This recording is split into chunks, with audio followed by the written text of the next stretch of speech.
So welcome back to a new episode of Entering a New Relational Paradigm. I'm sitting here with Ida once more, and today we're going to talk about the subject of boundaries, especially boundaries in relationships. Ida is a somatic therapist and an awesome trauma-informed facilitator, and I recommend that you check her website out if you haven't yet. My name is Rouven. I research relationships from a cultural anthropological way, and I help couples to maintain a new view on their relational struggles and to gain more fulfillment in their relationships. So, boundaries, Ida. What is your maybe even personal experience with boundaries, setting boundaries, receiving boundaries? What do you want to start with? You're throwing me right in it. Mm-hmm. Love it when you do that. Well, for me, boundaries is about truth. So my description of boundaries is not to find your no, like many others say. Boundary work is about finding your no. No, it's about finding your truth, which means your yes and your no, and being able to feel that and communicate that moment to moment relationally. And this has definitely been something that I've struggled a lot with in my whole life, I would say, up until a couple of years ago when it became easier. And I've definitely had a hard time to feel even what is my truth, what is it that I want, and been very focused on the other person, very focused on doing what I think that they want, even though it may not have been what they actually wanted, but doing what I think they want. And not even being in touch with what is it that I really want, which obviously has led to a lot of dysfunctional relational dynamics and situations that I had to fix afterwards. So that's been a practice for me to fine-tune that, sensing what is my truth, and also practice to be able to communicate that, because that's not something that I learned in my childhood. To find my voice and that. And you also already give so much flavors there. That we can see how complex actually this topic of boundaries is. Like what people usually talk about when they mean boundaries is actually something like I keep myself safe, as you said, like finding your no, but actually you can have a different perspective on that. And then at the same time, me wanting to connect with someone else and then going into some pattern and maybe not even feeling my boundaries. And you even mentioned the communicating that if I feel insecure with my boundaries. So there's so many layers already.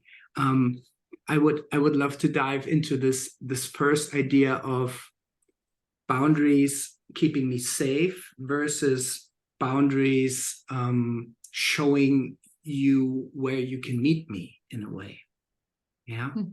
That's also how I perceive it. I actually had a couple yesterday in my practice, and boundaries were a big topic there. And we, in a way, came up in the end with the boundary is the gateway where you can reach me, where we can meet each other, where we have a meeting point, where we can have the most of my needs met while your needs are met. What's your thought about that?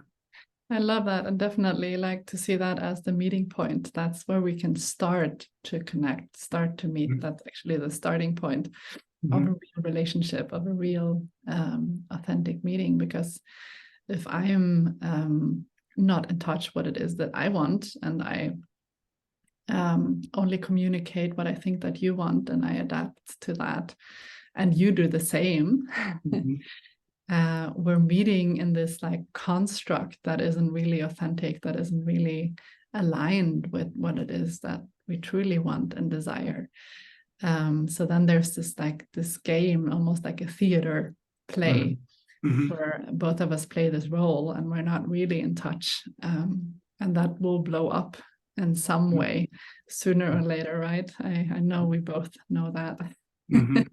Yeah, and that immediately brings up like experiences from me where I thought so often that I behaved correctly, like I did what I assumed the other person wanted, or even what the person said he or she wanted, like pleasing the other, being a people pleaser there. Yeah, but still, this inauthenticity was feelable sooner or later. So it's not so much about behaving in a certain way. It's actually like, why do we need the boundaries there? Why can I not just please you? Then actually, we often think then everything is fine, right? But it obviously isn't. So why do you think is that? Well, yeah, I think you're speaking into an important aspect there, that it's palpable, like I can feel it. If you're not speaking your truth, I can feel it. And we talked about that in previous episodes around nervous system awareness, that my nervous system picks up when you're saying something, you're communicating something with your words, and your nervous system and your body is saying something else. And that leaves me with this sense of unsafety around you. Like, I can't really trust what it is that you're saying to me, because it doesn't resonate with what it is that I'm picking up from your body and your nervous system, right? And I've actually had that experience many times in relationships, being in relationship with someone who's gone over their own boundaries. To a point, like to big decisions around like moving countries, moving in together, making future plans, and all the time having this sense like something is off here, feeling unsafe, and that in itself activating my nervous system and my sort of vigilance and all sorts of patterns, because I wasn't feeling safe, because what was spoken wasn't what was felt, right? So to be able to create a sense of safety and real connection in a relationship, we have to practice to feel our truth and to communicate our truth to our partners, because otherwise we're just in this, like I said, this game, this theater, and none of us are really feeling safe, right? With the other. I don't know if that answered your question, but that was totally. But totally, I would say, and it brings up the thing of this truth, this inner felt of a feeling of this is really what I want or need. But I would want to distinguish a little. I think, like the example you gave with maybe a person wanting to move into a country, I can really want that. But there's a certain other layer in me that doesn't make it capable for me in a way. So in a way, it is my truth that I want to be there, but there are other aspects that holding me back. So, and I think that makes it so difficult to actually feel my truth, feel my boundaries then. Like what is the capacity? I actually would say, there can be several truths in me, and they sometimes even contradict each other. So I think it's about capacity. Boundaries have to align with the capacity that is there, and not so much about an idea of how I should be, or preventing myself from coming too close with some rigid idea of I need to keep other ones at a distance, for example. So I would say capacity is what boundaries have to reflect in a way. Yeah, and that's something that we need to practice, right? Build that capacity within us to be willing to have the capacity to be willing to disappoint you, and to be willing to possibly cause you pain or the disappointment or anger even with my truth, if I speak that, right?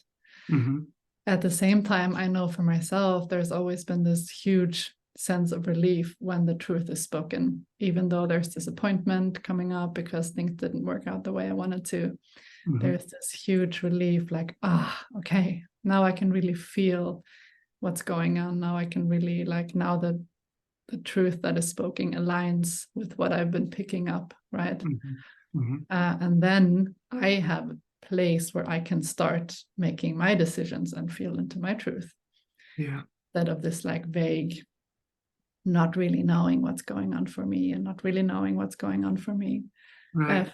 And that's the thing of congruency again, right? We talked about it, I think, with the nervous system already, or in communication. Like, that's the congruency that even if you express a boundary that might be a no, and yes, there is a disappointment in me because I would wish something else, it still feels congruent. It feels right. Now I can feel you. I get a more or less full picture of you. While in the other case, you would just do whatever I want. Then yes, in a way, I get what I want, but it's like soulless in a way. You're not really in that, and I feel that. It's incongruent. Yeah. So what would you give us advice? Like, what would be a first step to start to practice? Like, you talked about capacity and I mentioned willingness, like this, to practice this capacity that needs to be there to be able to speak your truth and feel your truth in a relationship. What would be like some key things to start with there? It's a good thing. Good question. Like, what first comes up is I actually, it helps if my boundaries are invited. If the other says, like, I really want to hear what you're capable of and what you want. I want to hear your truth. Like, is this really where you want to meet me? Or do you feel, are you pushing yourself to some increased pace? Or do you just want to please my needs? Yeah. So if the other gives an invitation, it helps me very much to feel into my truth and my capacity more. But then, because we cannot always rely on the other to just invite our boundaries, I would say it's quite similar to what we said already in some other episode when we create this dual awareness. Like, we still have the impulse to maybe override my boundary or have a very, very hard boundary that's very far of what I would actually want. And to have this awareness, or create this awareness of, this is what my usual attempt, my pattern would be, but feeling into, is there really an opening up? Is there a relief in me happening? Or is this making me rigid? Is this making me fast? Is this making me, in a way, nervous and feeling insecure? Yeah. So again, the awareness for what is happening in me is a sensor if I'm still aligned with my boundaries, I would say. And it makes it easier if the other one wants to hear my boundaries and not just wants to please their own ideas of relating. Yeah, great. I think both are really important. Like, the first piece is more around a relational agreement to have, or like shared values, at least, that we do our best in this relationship to speak our truth, right? And I want to hear your truth. I don't want to live a fantasy. Right? And we want to have this understanding for each other's like trauma history and patterns also in that, right? Yeah. To come out of this people pleaser, for instance. Yeah. And the other piece, awareness around noticing how do I even feel my truth? Like I would add like practicing the somatic awareness of how does truth feel in my body? Like can I feel a relaxation, like a deep breath, an opening when I connect to my yes, for instance, or how do I feel my yes? How do I know when something feels good for me, right? When I want something, to practice to notice that in situations that I know that I'm doing something that I love or I'm with someone that I love. How do I feel in my body then? And how does a no feel in my body? Like, does it feel like a contraction and I'm holding my breath and cleansing my jaw? Like, what does a no feel like in my body? And to practice that awareness muscle, that body awareness muscle of what sensing my truth, right? And with that also noticing that my truth can change. Like I can have a no to something today, this contraction, like, no, I really don't want to go to a movie with you today. I need time for myself, right? But then if you ask me tomorrow, I could have like an opening and excitement and like, yes, of course I want to go to a movie, right? So my truth can change even just from one moment to another. But to start practicing to listen, how does your body react to things you really want to do and things you don't want to do, right? Because the body knows there's a truth in that our minds usually override. So that would be something that I would add. Wonderful. And I like when I hear you talk about that, I get reminded of how we actually in our seminars or when I work with couples, I actually work with boundaries. Like we slow down, we keep in the situation, but we slow down to make it possible to, as you say, like feel what is actually happening in me somatically.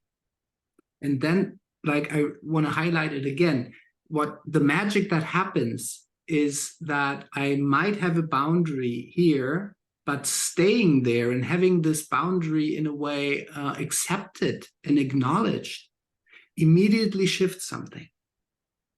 Yeah.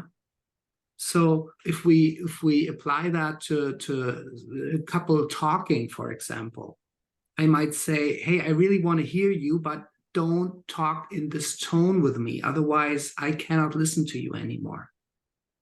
Yeah, because then my patterns would jump on and we would end up in a fight. I can smell that already. So I could set a boundary here and say like, I want to hear you, but not in this loud tone or not with these judgments or whatever. And if the other actually replies to that and says like, okay, yeah, I really see that. And I really give effort to honor your boundary there. And I try not to use this tone and this insulting words anymore. Then afterwards, in the first person, some tension would relax again. And that doesn't mean now I'm up for insulting me then, but then like my guard lowers again. And we have a possibility of stepping one or two steps closer again. Yeah. So these boundaries in the moment they are acknowledged, like they are truthfully expressed and then acknowledged, they shift. That's what I perceive in me and in the couples I mentor all the time. Yeah.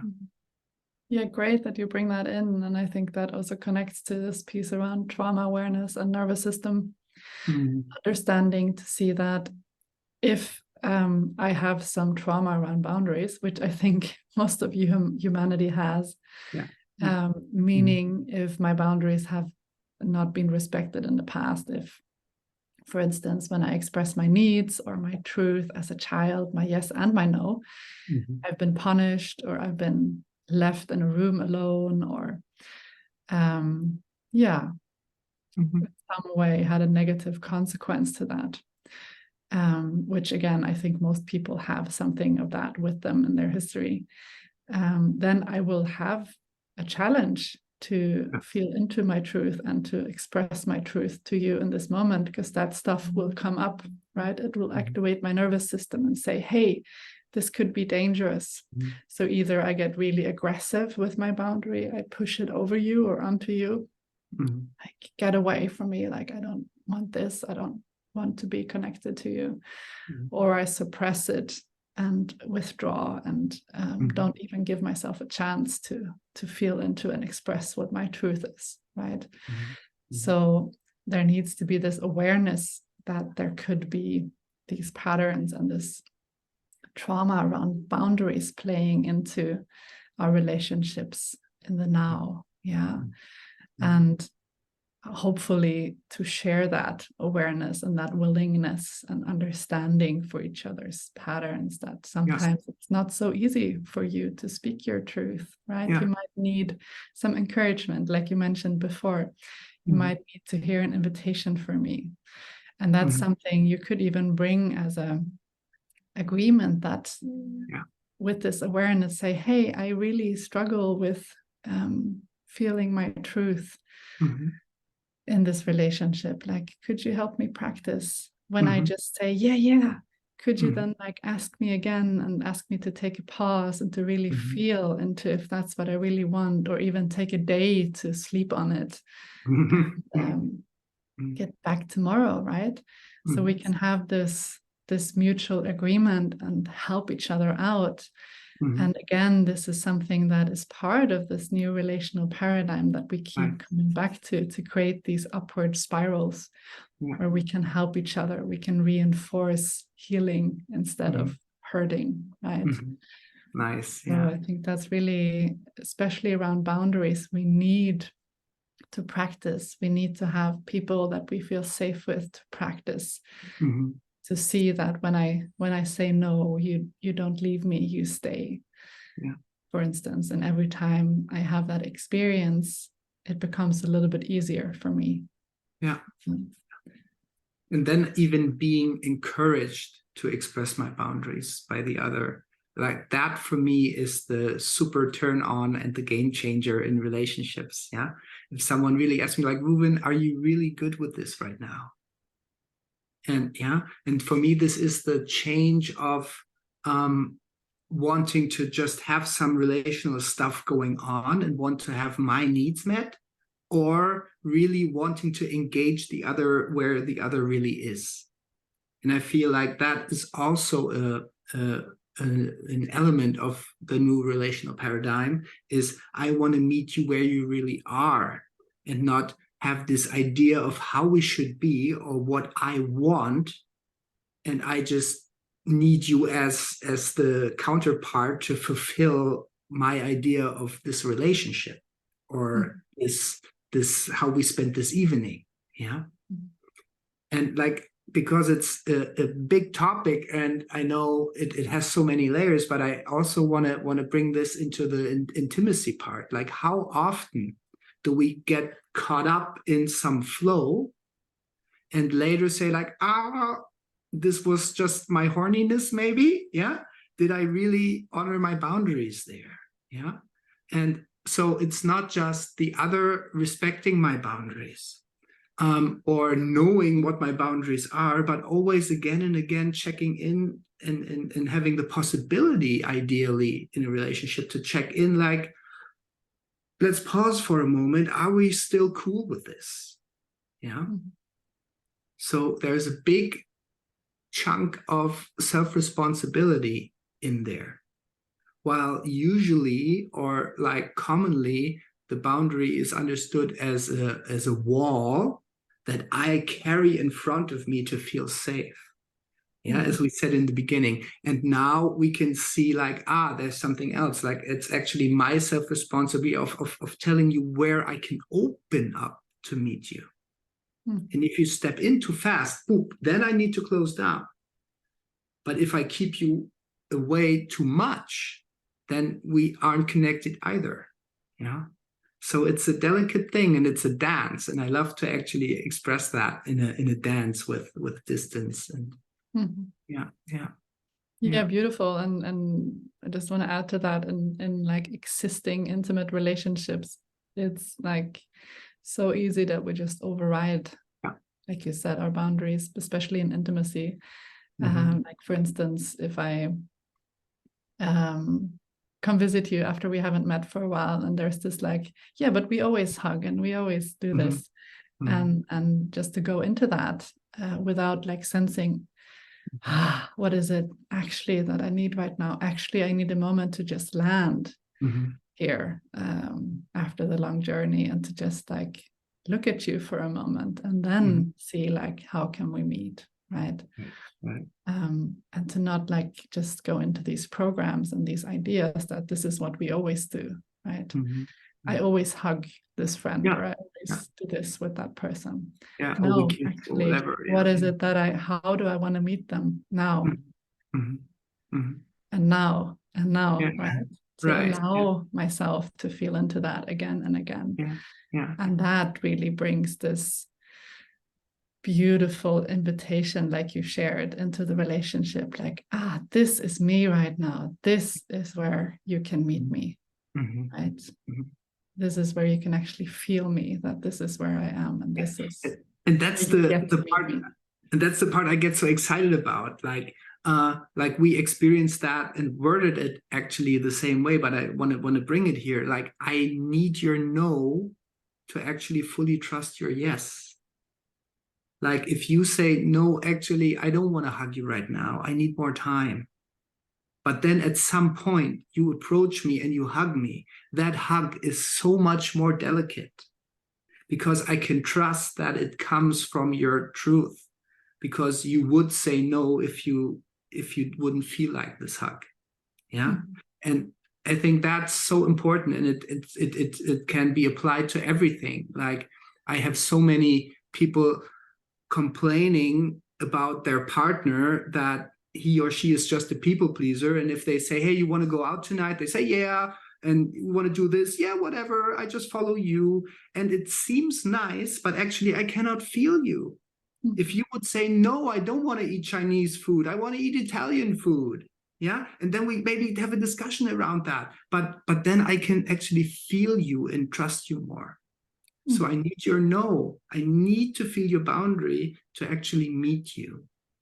And then knowing that and really perceiving that once really makes boundaries something nice.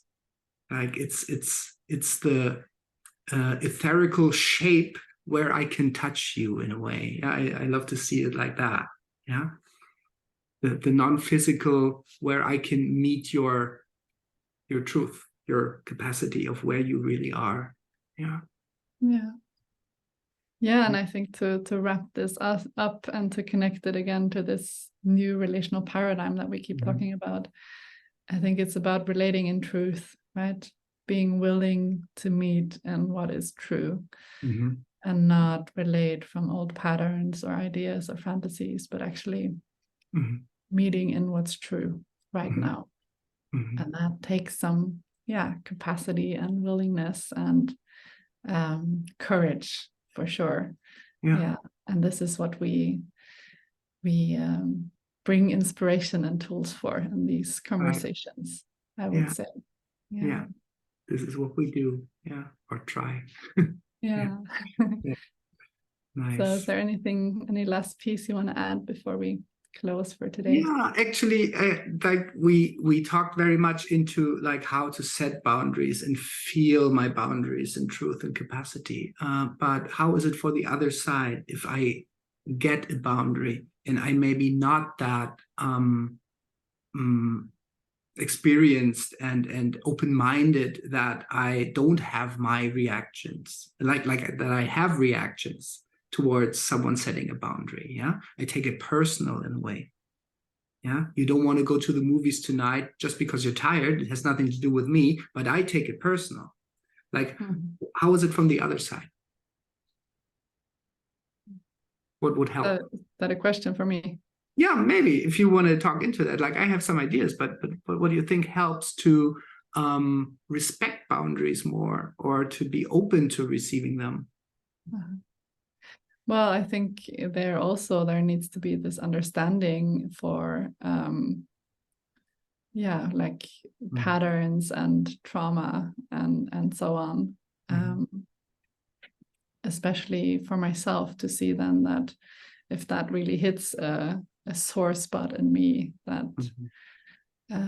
you don't want to spend time with me, or you don't prioritize me, or whatever the thing might be for me, to know that I have that, to have this awareness of my own stuff, so that in that moment I can catch like, ooh, ouch, that actually hurts a little. Yeah. And like, maybe take a breath and like regulate myself a little bit. And then also come back to like, yeah, but my values are, and our agreements are to do our best to stay true, to follow our truth. So yeah, beautiful. And even to communicate that, like, that hurts a little, and I was looking forward to spending time with you tonight, but I appreciate your honesty, because I wouldn't want to spend the evening with you if you didn't really want it, right? That like gives a really shitty feeling, for me at least, to be with someone and you can feel like they're not really there, they don't really want to be there. Then I feel even less prioritized, right?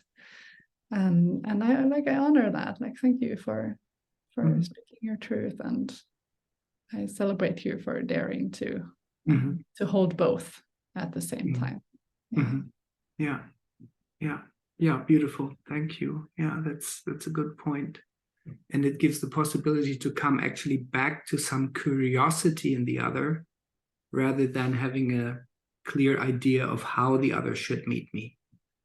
Yeah. And once heard someone say, like, with this truthful or authentic encountering without any idea of what happens, yeah, I get to sense the mystical in you again. And that's actually something like, wow, okay, yeah, there is something hurt here, and I had other plans, but who are you? You are interesting. Yeah. And it gives a form of connection again, because then I accept and respect your boundary. And in that moment, we meet and see each other the clearest, I would say. Yeah, and to stay in that curiosity, because the truth changes, right? My truth changes, your truth changes, and my truth changes when I feel your truth, and so on. So it does require a certain level of flexibility also.